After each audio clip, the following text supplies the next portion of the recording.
Welcome back to Good News New Orleans Goes to Paris. Now, Alan, we should tell everyone out there that we had a lot of assistance while we were in France. That's right, Brigitte. There's a wonderful association in Paris called France-Louisiana. They really helped us out a lot. They're a group of Parisians with a special link to Louisiana. They volunteer their time to strengthen the bond between Paris and its French offspring in the U.S. Since its foundation 18 years ago, the France-Louisiana Association is the meeting point of all Louisianians traveling to Paris, and the place where journalists, scholars, and just plain tourists can go to learn all about Louisiana and New Orleans.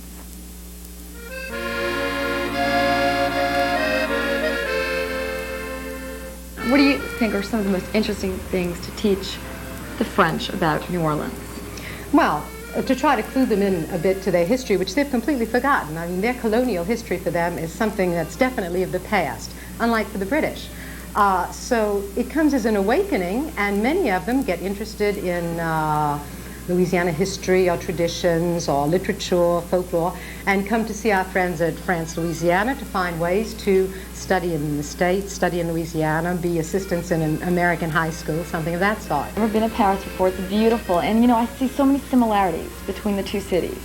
Now, what do you think are some of the similarities and some of the differences? Well, the biggest similarities that I see, well, the big general ones are that there's a river going through both cities. Well, this is true. Okay. And that there is also, the food brings the two places together. Oh, the food is incredible. Yeah. Yes. I mean, it's very, very French. Yeah, but there's a lot of French friends of mine that have told me the only place to eat in the United States is in New Orleans or in Louisiana. Our new friends at France-Louisiana immediately set about showing us the many similarities between New Orleans and its French mother city. Yes, one of them was a ride down the Seine River on an authentic paddle wheeler called the Mississippi. I couldn't believe it, Brigitte. It was like being at home on the Creole Queen. Our France-Louisiana friends even flew the Louisiana flag in our honor. Oh, it was breathtaking. Our first glimpse of the Eiffel Tower, and we got to see the smaller version of the Statue of Liberty. You know, they gave us ours, and it sits in the New York Harbor. And we gave them this smaller model to show our appreciation. Well, I think we got a better deal on that little venture. Well, it wasn't a contest, Alan. But wasn't it great how our new friends toasted us with champagne at the bottom of the Eiffel Tower? Yes, it was. And remember, I drank too much champagne and fell in the Seine? Alan, that did not happen. Okay, but I did have a great time with Jean, Claude, and Didier, our captain. Oh, he was wonderful. I mean, not only was he the captain, but he was also the owner. And did he show you his other boat? Yes. Name what else? The Louisiana Belle. I really enjoyed them, Brigitte. I hope we get a chance to see them again. Oh, I'm sure we will. Many of them visit New Orleans and Louisiana quite often. And if anyone locally would like to get in touch with the France-Louisiana, whether it's to trace your French heritage or if you're planning a trip to Paris, give us a call here at Cox and we can put you in touch with them. Brigitte, not to change the subject, but I have to say the next place we visited had to be the high point of our trip. Very funny, Alan. You're talking, of course, about Paris's best-known landmark, La Tour Eiffel. Which means the Eiffel Tower for all us non-French speakers. And when I say high point, I mean high. It's 985 feet tall and weighs over 7,000 tons. Brigitte, I was told that when the Eiffel Tower was built, it was only supposed to be there for a few years. That's correct, Alan. It was built for the Universal Exhibition of 1889, but then the wireless telegraph was invented, and since the tower was the tallest building in the world at that time, it became the perfect signaling station, so it remained. Architects hated it, but the Parisians loved it, and today it's the best-known symbol of Paris. It certainly seemed like the tallest building to me. That elevator ride was a doozy, but at least we didn't have to climb up the steps, all 1,792 of them. Yes, but the view from the top was well worth it. Even though it was a foggy day, we got to see a lot of the well-known sights of the city, like the École Militaire, where Napoleon Bonaparte and Charles de Gaulle attended military school, and on the other side is the Place Chalot, with its beautiful gardens and fountains. It was really foggy, Brigitte, but not too foggy to see my Saints jacket. In fact, people from all over the world who came to see the Eiffel Tower saw my Saints jacket. I'm sure that Coach Mora would be very proud of you, Alan. And speaking of visitors from all over, I got to interview some of them. Alan and I were just strolling around the top of the Eiffel Tower, and who do I come across but a fellow American? How are you doing? Doing good. What is your name? Chad Horkin. Chad. Now, where are you from? Waukesha, Wisconsin. So what brings you here to the beautiful, wonderful city of love, Paris? I just came for a vacation, and it happens to be a nice foggy day out. And I just saw you and I snagged you and I brought you over here. Well, us Americans kind of stand out over here, so. I had no idea. Now, how do you like the food here? It's different. The coffee's very strong, and it's hard to get used to, but we'll change. Now, where did you say that you had breakfast this morning? McDonald's. So is this your first time to Paris? Yeah. Absolutely. So what do you think? Big and cold, but it's really beautiful. I like it here. Well, you all have jackets on. I'm a little colder right now. What we found especially is it's just so old. Like for Australia, we've only been there 200 years, so all our buildings are only like 200 years old, and we're coming here and there's like centuries and centuries. That's just amazing. Yeah, that amazes us too. Yeah. I think Perth's only been there 150 years. Yeah. And so like we're looking around and there's just buildings that are like 10 stories high and just scattered everywhere. It's just crazy. It's crazy. And the drivers, they're crazy too. Speaking of crazy, did you see those workers hanging on the Eiffel Tower? Alan, those weren't real people. They were statues. Good, because I was really worried they were going to fall. This is like a really romantic place to be. Yeah, yeah. We've only been here for one day, haven't we? So this is like the second place we've visited, really. Well, we're visiting my sister at the moment. She lives in Poitiers in France, and we're staying in Paris. We're going to be seeing her tomorrow. So we're happy about that. Oh, that's very nice. Can you speak French? A little, un peu. Well, that's better than I can. I learned to say the name of my show in French, which is good. Oh, right. What is the name of that show? It's called... Oh, I just kind of like forgot for a second when I think of it. You forgot? Bon Orléans de la... Bon Orléans de la... Wait. Bonne Nouvelle de la... Très bien. It sounds good. Let me practice and I'll get back to you. I'll give you a call in England. Great. Bonne nouvelle, la Nouvelle-Orléans. Bonne Nouvelle. I thought it was bonne. No, it's bonne Nouvelle, la Nouvelle-Orléans. Okay. Welcome back to Good News New Orleans Goes to Paris, courtesy of Cox Cable, American Airlines, and Serenity Travel. I hope you're enjoying the view. And the next view we see is quite an incredible one. It's the awe-inspiring Cathedral of Notre Dame. Made famous by Victor Hugo in his novel The Hunchback of Notre Dame, and then again in film. Over 800 years old, the cathedral was almost destroyed in the French Revolution, but it has withstood the test of time, along with many of its famous statues and paintings. It is regarded as the heart of France itself. In fact, the distance from Paris to any part of France is calculated from here at point zero. I read that it was where Henry VI of England was crowned King of France in 1422 during the 100 Years' War. And it was where Napoleon took the crown out of the hands of Pope Pius VII and crowned himself emperor in 1804. You could really feel the rich history of Paris, both inside and outside the walls of this amazing structure.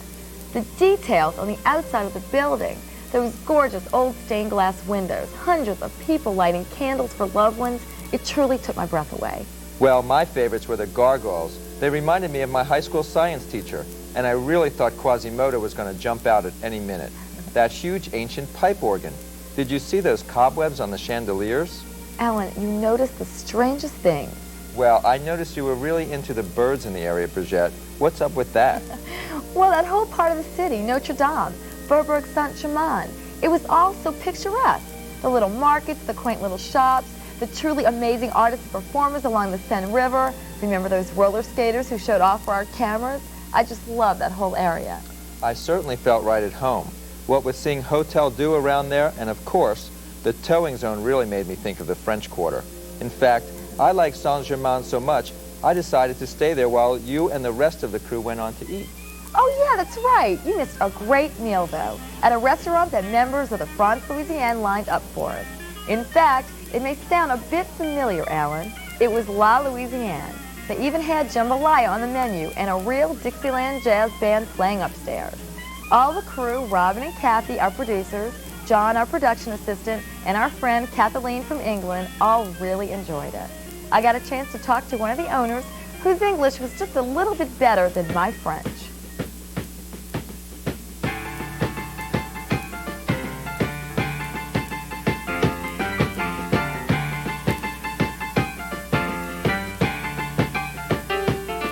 Food, très bien. Food. Very. Merci beaucoup. When did you open this restaurant? 20 years ago.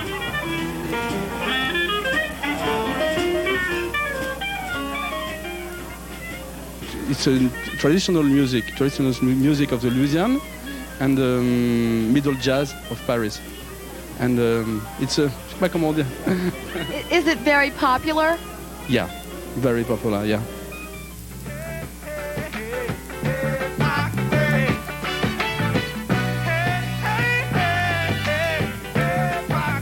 Now we know how they got the recipes for this restaurant.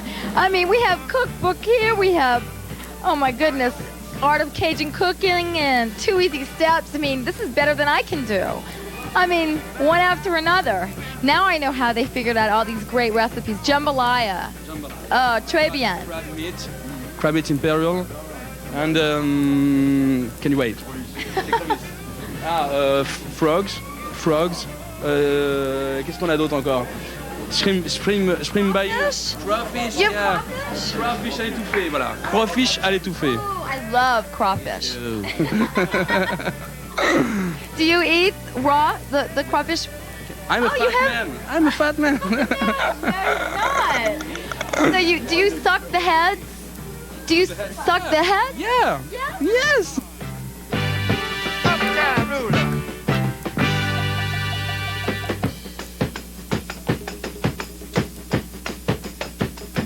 Do you know what laisser les bon temps roulés means? Laisser les bon temps roulés. Laisser le bon temps rouler? Ah, great. Can you say it in English? Laisser le bon temps rouler in English? I don't know. You don't know? No? Let the good times roll. Ah, let the good time roll. Let the good times roll. Roll. Let the good time roll. Let the good time. Let the good times roll. Another. Laissez les bon temps rouler. Laissez le bon temps rouler. Let the good time roll. Roll. Roll. Okay.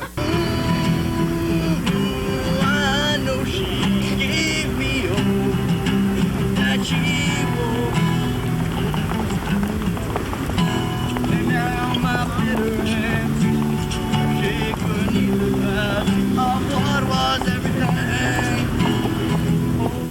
Welcome back to Good News New Orleans and our look back at our spectacular visit to Europe. You know, Alan, although Paris is called the mother of New Orleans, we're one child that gives back as good as it gets. Example, jazz. In fact, lots of local artists are part of the music scene in France at any given time. And when we were there, pianist extraordinaire Duval Crawford and his Disciples of Harmony were performing in Paris. And I had a chance to interview their manager, a man very well known as one of the best entertainment attorneys in the South, and who was more than partially responsible for getting us to Paris. My father, Ellis Pailet. Everybody that I'm involved with that has to do with entertainment is really happy that you and your show are covering Paris and covering the legacy that we have for Louisiana music and exporting it from Louisiana to Paris. Actually, it's all over the world, but particularly to Paris.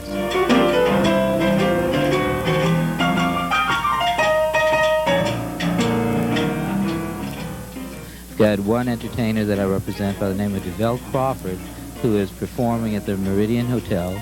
And while we're here, we actually put together a record deal for him for Europe. I don't love you, I don't need you, go on. You just see me, move on. Also, I represent Marva Wright, and Marva is a major star in France.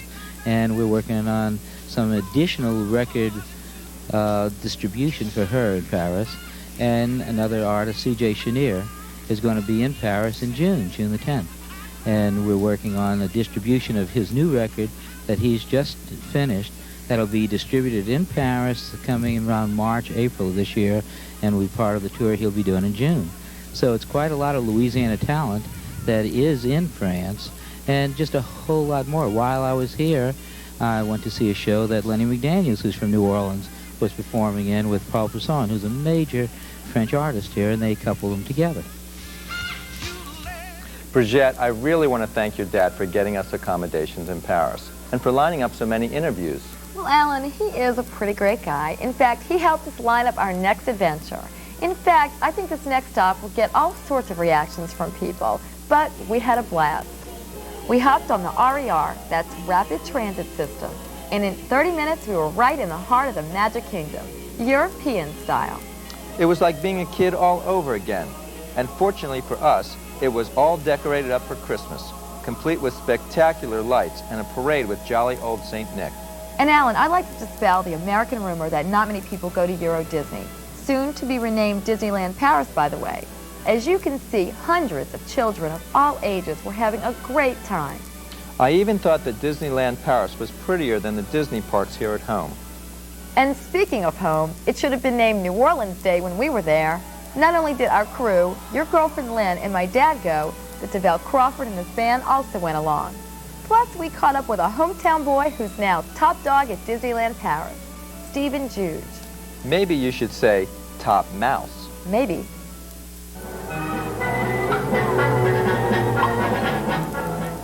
Well, it's been really wonderful coming over to Paris, being from New Orleans, and finding so many New Orleanians and a lot of Americans here living in Paris. There really is such a small world.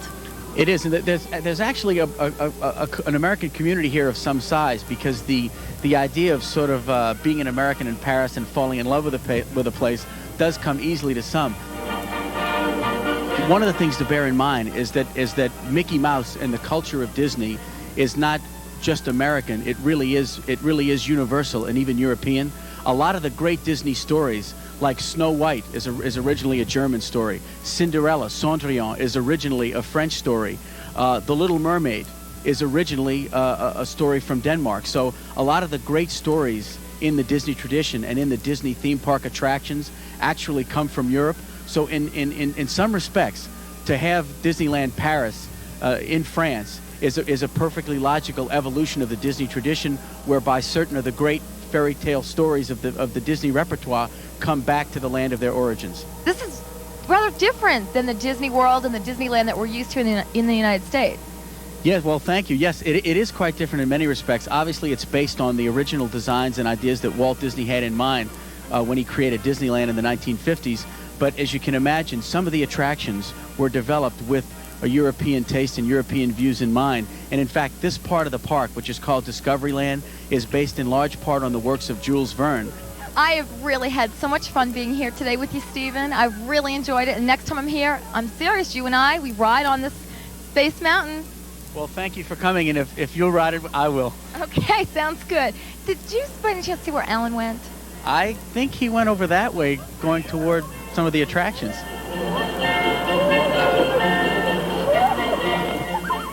It looks like you certainly had fun on Dumbo, Alan. What can I say? I'm just a wild kind of guy. Well, one of my favorite attractions at any Disney resort is the Magic Castle. Isn't it beautiful? Well, mine were those Mickey Mouse balloons.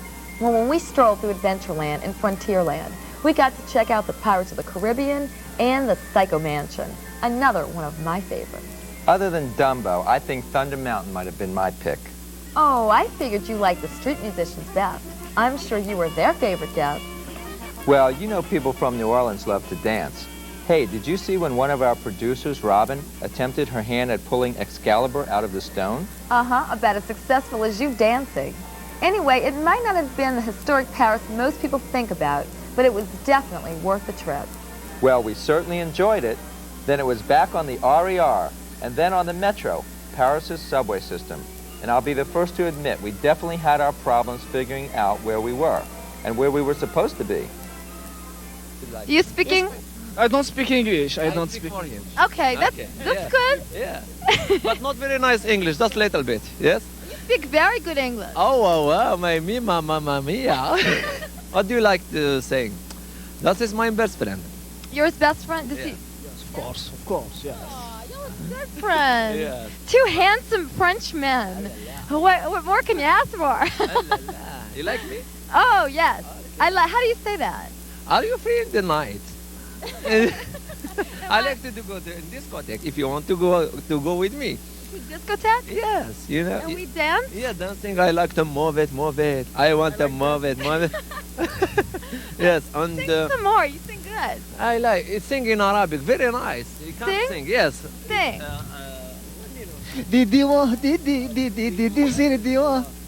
Oli.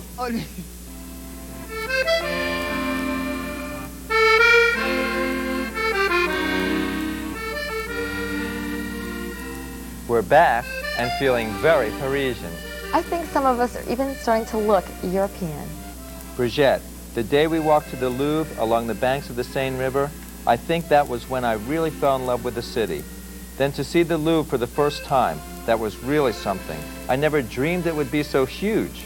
It's actually the largest palace in the world.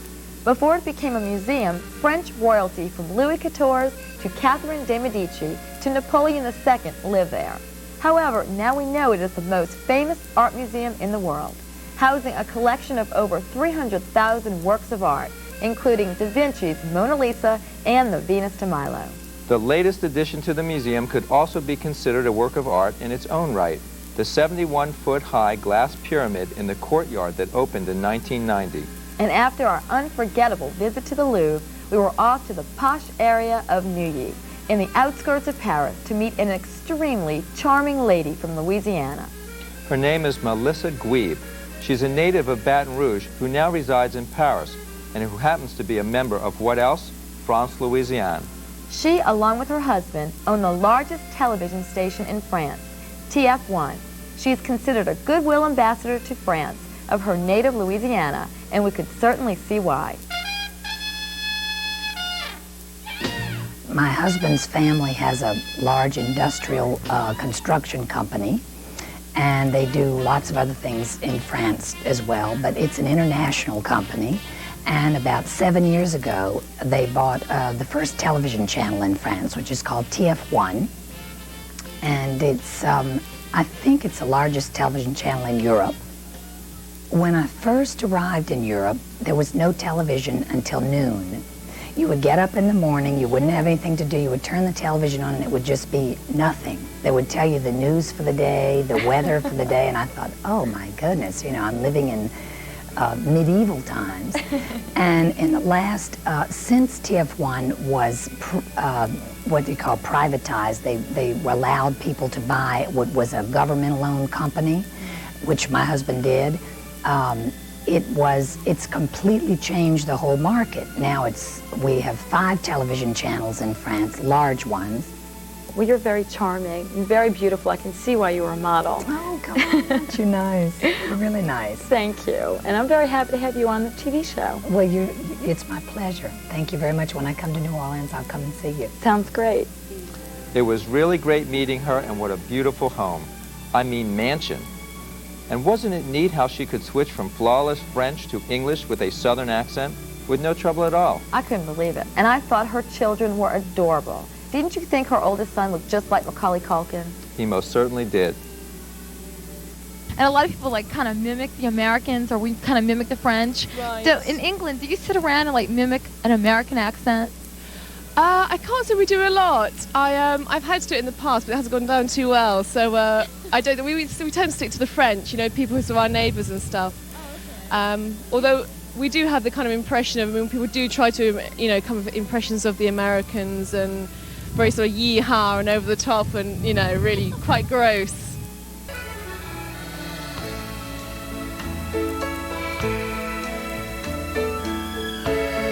Hey, we're back, off to another high point in Paris. But this time there wasn't an elevator. But the view from there was spectacular. They say on a clear day you can see for 30 miles. This gorgeous basilica is called Sacré-Cœur. Its construction began in 1873 and finished some 40 years later. The top is graced with 5 gleaming white domes, one containing the largest bell in the world. Wouldn't Quasimodo have hated that? It was also a favorite subject of the French painter Utrillo. Well, you can certainly see why. In our Paris travel guide, it states that certain structures should be viewed at night. And the Sacre Coeur is one of these. Well, so is the Arc de Triomphe on the Champs-Élysées. They must have put the Christmas lights out for us. They looked fantastic. I wonder what poor soul has strung up all those lights. I'm not sure, but they don't call Paris the City of Lights for nothing. Of course, at the end of this famous boulevard sits the Arc de Triomphe, all 163 feet of it rising into the Paris night. Actually, it's the largest triumphal arch in the world. It was commissioned by Napoleon Bonaparte in 1806 to commemorate the victories of his Grande Armée. However, it was finished 10 years later after his army was scattered, almost 160 years ago. It is inscribed with the names of Parisians who served during wartime, and it stands over the tomb of the unknown French soldier. Truly a magnificent Parisian monument. Well, another Parisian landmark is the club located not far from the Arc. Just a short stroll down the famous Champs-Élysées brought us to Paris's hottest nightclub, the Lido. The line outside was incredible as people from all over the world lined up, anxiously awaiting opening night of their newest cabaret show, an extravaganza really, with each show running for years at a time. Right before the show began, I got a chance to interview the costume designer, and Alan talked to the producer of C'est Magique, the Lido's newest theater sensation. C'est magique, ce soir on va visiter la magique de Paris, and you'll be so very astounded to see. C'est magique, super trucage, c'est magique, et même les rages, so why be tragic, sit back and join. And this very debonair and very wonderfully dressed man I'm here with is Edward, and I'm not even going to attempt the last name. Edwin Piekny. Edwin Piekny. Okay, he is the costume designer for the new show. That's right. Yeah. Have you always designed costumes for the shows for the Lido, or? No. This is my first show, and I work usually in the States, and I was called last year to work on this show, and I've been working on this show since last year. It's been 12 months now, and we've finally opened. 650 costumes, 450 pair of shoes, and all kinds of different materials created especially for the show. I think I used to be a dancer here, and now coming back here as a costume designer is really very exciting. Yeah. That must be an interesting transition from dancer to costume designer. Yes, yeah, I have a little advantage. I know I wear the costume as I design them in my mind. So the Lido is known for its elegance always. You know, the Lido has the reputation of elegance. It has that reputation for the past 35 years.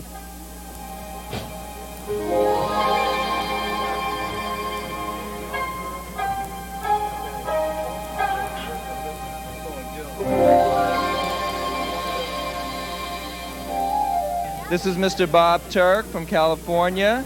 He's one of the producers of the show tonight. I am the producer. He is the producer of the show. Excuse me. Conceived it. Oh, we're speaking to the right person tonight. That's right. I conceived this show with the approval of Christian Clarico, who is the owner of the Lido, and I wanted to bring a little more contemporary quality to the traditional Lido. And I think with all of my staff, choreographers, scenic designers, costume designers, that we succeeded in doing that.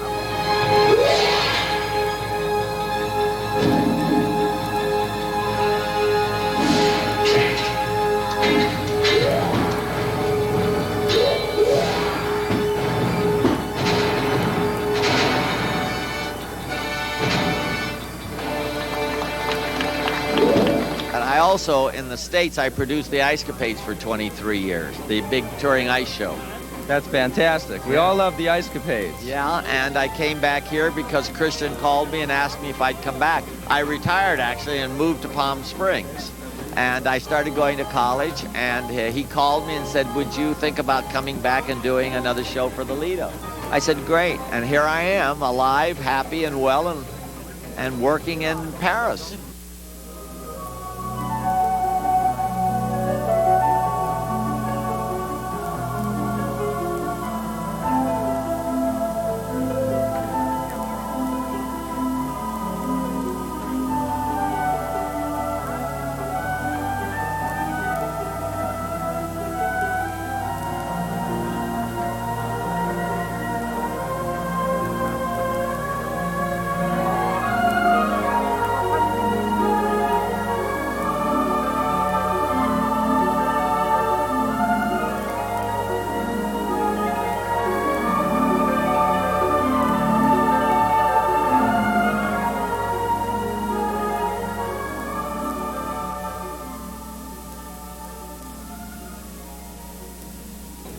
all I can say is magnifique.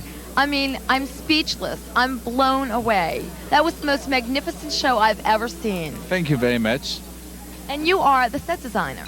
Yes, we are two set designers for this show. One is American, Bob Rang, and myself. I am French. Oh, I mean, in your name? My name is Yves Valence. Oh, Yves, I mean, I'm telling you, I'm speechless. It was breathtaking. I mean, what goes into that? The hydraulics and the ice skating and the flying and... There's a lot of technology involved, and it take us about a year and a half to put on this show all together.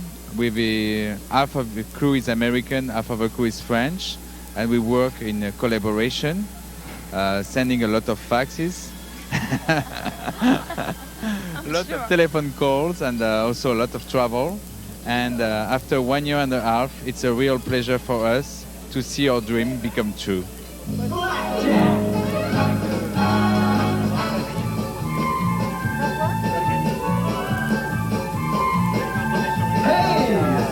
Machine. I'll put a silver dollar in. This one looks hot.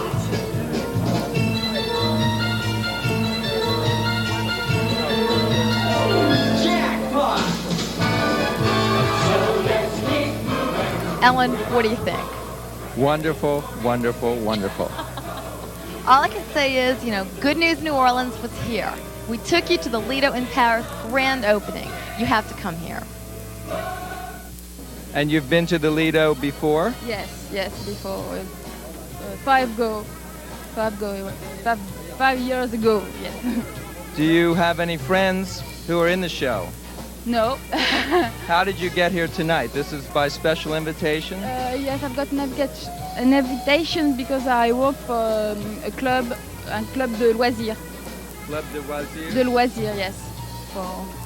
And I see my boss can go this night, and I see for... Your boss is here tonight? Yes. So this is part of the office? Yeah. Your work, your travail? Yes. Oui, je travaille, voilà. C'est un peu pour le travail, mais pour le plaisir surtout. Et puis pour faire découvrir à mon ami qui ne connaît pas le Lido. And that was for all our French-speaking friends in New Orleans.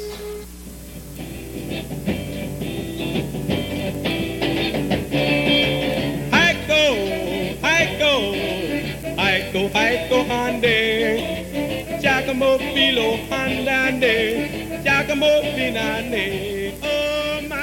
Well, Alan, I guess that wraps up our trip to Paris. Now, I cannot believe that we were actually there.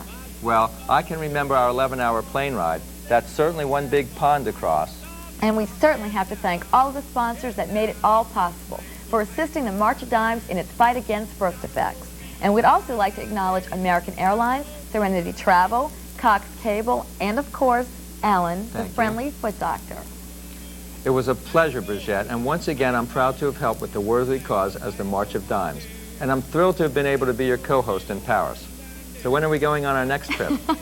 Well, you never can tell, Alan. Now that everyone at home has seen the beautiful sights of Paris, I'm sure they're all breaking out their piggy banks for that extra cash to go. Well, everyone should go. And if you do decide to go to France, a great group of folks to contact are the people at France-Louisiana. And tell Jean we said bonjour.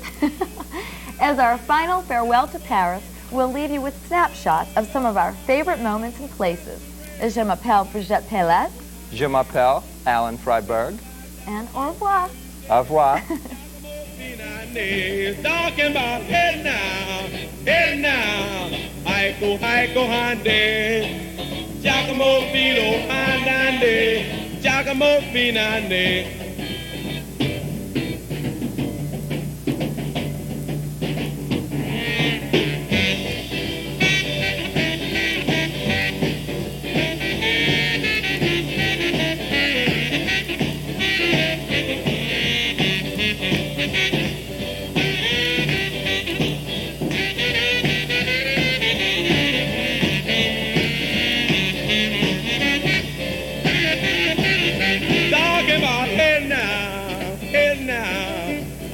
Aiko hande, Giacomo filo handande, Giacomo finande.